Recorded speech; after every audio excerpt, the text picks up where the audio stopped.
Good morning મિત્રો, હર હર મહાદેવ. કેમ છો? મજામાં ને? જો કે મજામાં જશો તમે બધાય. અને અત્યારે હું સવારમાં આવી ગયો છું વાડીએ, અને આજ છે આપણું છેલ્લું પેપર, લાસ્ટ. હવે પાછું આપણે રેગ્યુલર ચાલુ આપણે કામમાં, કેમ કે અત્યારે લગન પેપર હતા એટલે આખો દિવસ, અડધો દિવસ તો પેપરમાં જ કપાઈ જતો સવારથી બપોર સુધી. તો મિત્રો અત્યારે હું આવી ગયો છું વાડીએ, અને વાડીએ આવીને જોયું તો આ હાંઠીઓ ભેગી કરવાનું કામ ચાલુ થઈ ગયું છે ટ્રેક્ટરથી. મારા પપ્પા હાંઠીઓ બધી ભેગી કરે છે. થોડીક હાંઠીઓ આપણે સ્ટોક કરવાનો છે. મેં કાલ વાત કરી એ પ્રમાણે કે આપણે જે વાડીના પ્રોગ્રામ થતા હોય, ખાવા પીવાનું બીજું બનતું હોય અહીંયા, તો બળતણની જરૂર પડે ચા પાણી બનાવવામાં. તો અત્યારે થોડોક સ્ટોક કરવાનો છે, બાકીનું તો બધું ભેગું કરીને સળગાવી દેવાનું. ફાઇનલી મિત્રો અત્યારે હું વાડીએથી નીકળી ગયો છું, અને હું જાઉં છું એક્ઝામ દેવા માટે. અને ભાણો અત્યારે વાડીએ છે, પછી બપોર પછી એનું પેપર છે, તો એ જાય. અત્યારે હું પહેલાં એક્ઝામ દઈ આવું.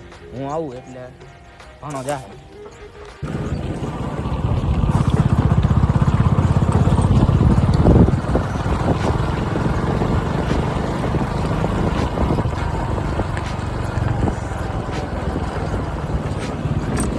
ફાઇનલી મિત્રો હું અત્યારે જાઉં છું એક્ઝામ દેવા.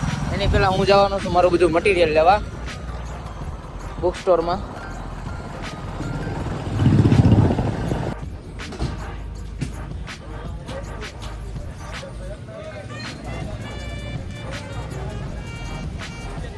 ફાઇનલી મિત્રો અત્યારે હું પેપર પતાવી અને ઘરે જમીન થોડીક વાર આરામ કરીને અત્યારે 3 વાગ્યા છે ને હું આવી ગયો છું વાડીએ.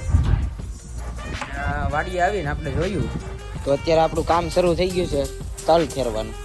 આજે તલ હતા એ થોડા ઘણા લીલા હતા અને થોડા ઘણા સુકાઈ ગયા હતા, એટલે પહેલી વાર ખેરી નાખી, પછી ફરીથી ઉબળા થઈ જશે અને પછી ફરીથી એકવાર ખેરવા પડશે. તો અત્યારે તલ ખેરવાનું કામ શરૂ છે અને આપણે અહીંયા બેઠા છીએ.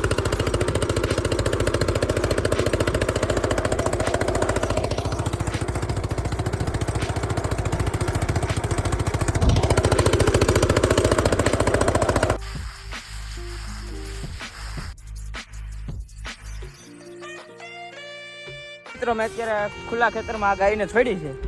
સામે હાંઠીઓનો ઢગલો છે, એની ઉપરથી ટપાડવાની છે.